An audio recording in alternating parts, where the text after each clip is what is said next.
Hey Canucks fans, welcome to Clay's Canucks commentary for Monday, March the 18th. I'm Clay Emo, I'm at Canuck Clay on Twitter, I'm at Clayton Emo on Instagram. I'm the founder of the GLCPC, the Good Looking Canucks Positivity Club, and this is my Canucks take, all in one take. Today I'm going to talk about Elias Pettersson and the poke check, so to speak, from Khudobin, but we'll talk about that in a second. The Canucks win 3-2. They beat the Dallas Stars in a shootout just a couple days after losing in a shootout to the New Jersey Devils, which was a couple days after the Canucks beat the New York Rangers at home. So the Canucks have won 2 out of the last 3 games. Last night, Jacob Markstrom, a beast again, made almost, I think it was 44 saves because 46 shots for Dallas.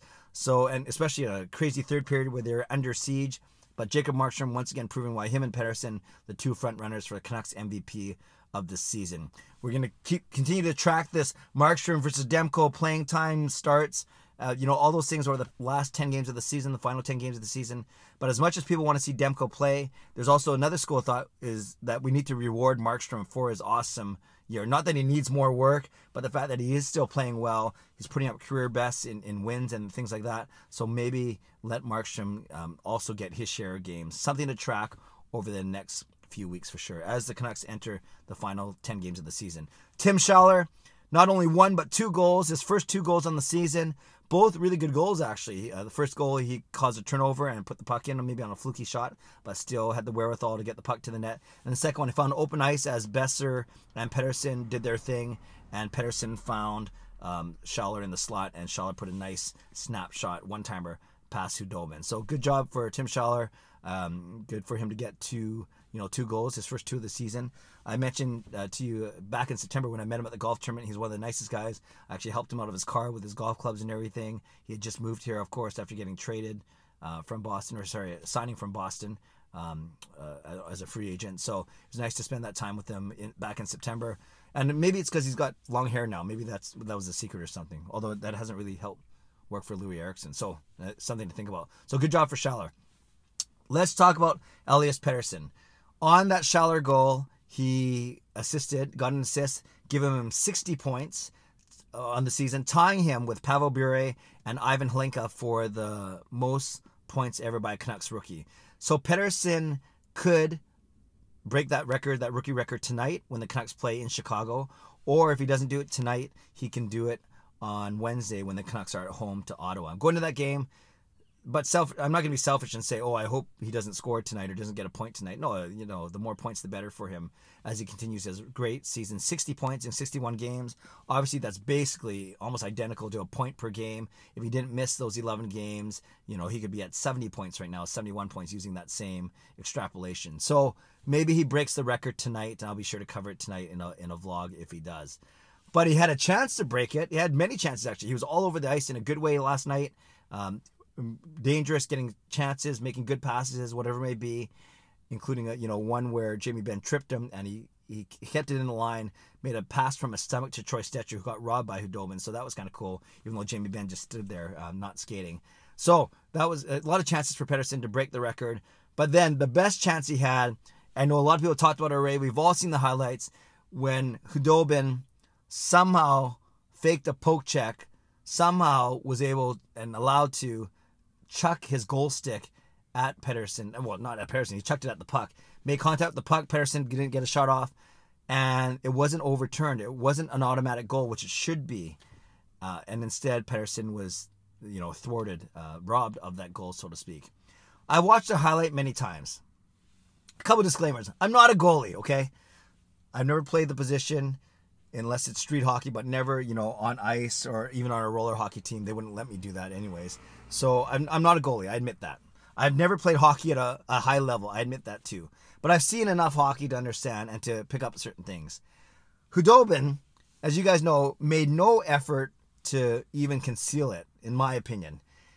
He's standing upright, and not all the time, but the majority of time, and I watched a lot of highlights before I made this video, the majority of poke checks, you'll see the goalie go to his knees, right? Because it seems like that's a natural move to cover maybe more of the net down below just in case he misses the poke check. Or a lot of times a poke check is kind of like a desperation when the goalie's on his side or sliding or flailing out. But my point is, rarely do you see a poke check work where the goalie's standing straight up or at least still in a stance and doesn't make any movement to go down or change his stance. In fact, in all the highlights, I've only seen one goalie do that. It was a Philadelphia goalie on the Islanders. I think it was earlier this season, where it was just a standing up straight basically and poke checking. So let's say 95% of the time, the goalie doing the poke check makes a movement, usually down or at least to one side, but he moves basically. If you see the replay, Khudobin just stands there, and you almost see him, get his arm ready, his right arm ready, but the thing is, he doesn't do like a big sweeping motion where it looks like he's trying to hold on a stick. He doesn't even go back and forth where it looks like he's thrusting a stick out as if he's actually doing a poke check.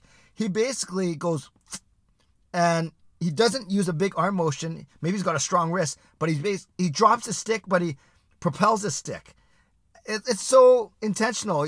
I don't know how you can make it even more intentional than that. It was crazy. So because there's no arm sweep, there was no back and forth motion, there was no movement in his legs or in his body. It was just simply standing here straight and then launching the stick like that. He has good aim. He hit the puck.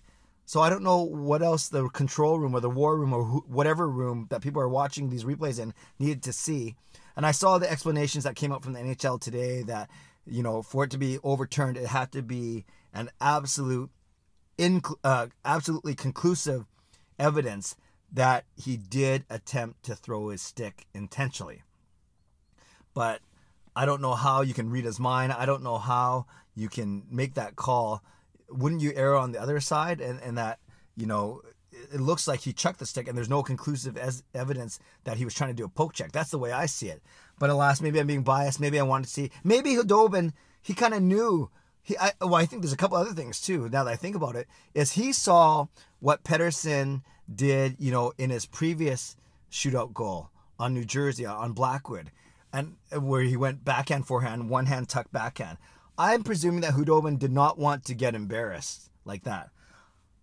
Lesser extent, I think maybe Khudobin didn't want to be the goalie in net when Pettersson broke his record. Like, I don't think Khudobin thought that much of it, that, Pettersson already got a point, so now he's tied with Barrie and Linka. I better not let him score on this one. I don't think that was the case, but who knows, maybe someone on the bench, or maybe he somehow figured out that, that he would be, an asterisk or the answer to a trivia question.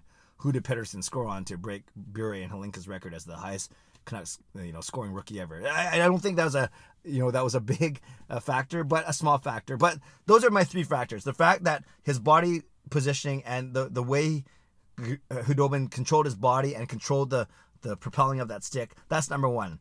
Number two, I don't think he wanted to be embarrassed because he saw what Pettersson did to Blackwood 2 nights earlier. And number three, he didn't want to be part of the record book again, but I think that's kind of a weak argument, that third one, quite frankly. But I definitely think the first one is true, that you just look at his body English, you look at his body language, and you could tell that he made no attempt to conceal it. He just chucked it. He said, what the heck, I'm just going to chuck it. And he was bailed up by the referees. Okay, that's my quick take. Not really a quick take. I think I went for 4 or 5 minutes on that, but I was pretty frustrated. As you know, I wasn't at the game. Well, it wasn't the game. It was in Dallas. I wasn't watching the game. I was busy. Big church day for me, a couple of events. But I definitely saw the highlights. I saw everyone go crazy on Twitter, and I've seen people go crazy on Twitter since then. Canucks fans, leave a comment below. Give me your reaction. Do you agree with my assessment?